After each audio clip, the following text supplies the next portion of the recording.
Okay, stop slouching on the couch, because we all know that good posture is very important. But do you ever think about how you're sitting when you're using things like the smartphone, the tablet or even the laptop? New research has found that bad posture can impact your overall health, and it can even lead to depression. Hadn't heard that before. Feel-good physio Anna-Louise Bouvier joins us now with some tips for the perfect posture. Now, Anna-Louise, what do you think of this sort of research? Well, look, I think it's amazing, because what they're doing is now, we always knew that when you were feeling down, you'd probably look down. So we kind of knew that your mind would affect your body. Yeah, right. But now this research is saying actually your body can affect your mind, which is really much more interesting when you look at how many of us slump and how much we slump. And at the same time, you see this exponential increase in depression rates. You know, there's really starting to be this very strong link between the two things. And we do tend to slump quite a bit when we're using things like technology, like the smartphone. Exactly, that's right. What's the best way to use it? You've obviously got to have it in your hand in some way, shape or form. I'll show you. The biggest problem is that when we're sitting, my God, it goes everywhere. Exactly, that's right.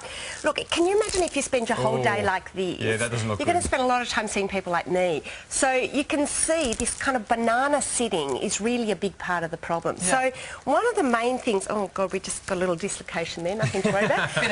Exactly, that's right. But basically what you want to do is you want to try and get yourself more upright, because say if you are using the phone for hours, a big part of the problem is that we're kind of scrunched off to the side as well. Exactly.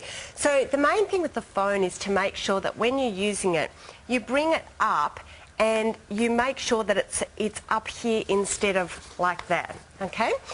Siri's telling me it's not available.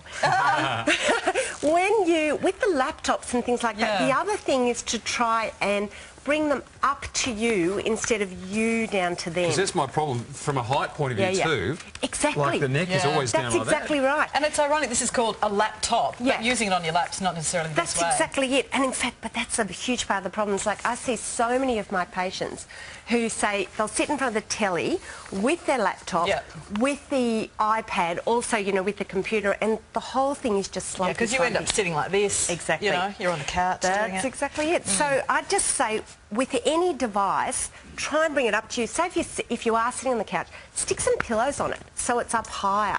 Or, you know, with your laptop, try and bring your laptop up. There's a lot of really good simple laptop stands that you can just prop up so it comes up to you instead of you going down to it. And, you know, if you're standing at the bus and stuff like that, you see people just texting like this the whole time. Just bring it up instead of you coming down, and that just makes the biggest difference. What about like your Xbox? I mean, you can spend hours on computer games. I know. And digit problems there. Exactly, that's exactly right. So, you know, one of the things I'd say is don't spend hours on Xbox. True, but also, when you are there, just try and bring things up and say, instead of sitting on the couch, sit on the floor, put a pillow behind your back, lean against it, bring your knees up to you, and then you can play really well at this level instead of like this. So, you know, that's really simple. And I suppose you've probably got a lot of people coming to you. Have you noticed a big increase? Huge. What's really interesting is that we're seeing, in the old days, I would see people from about 35 starting to get back pain, you know, up. Now we're seeing kids, teenagers, early 20s, because everybody's sitting so much, we're really seeing this real increase in neck pain, headaches, shoulder pain. We're doing a big workplace wellness thing at the moment. We've interviewed, surveyed about 2,000 people, and 60% of people say they've got back pain, 48% have got neck pain, about the same have got shoulder problems.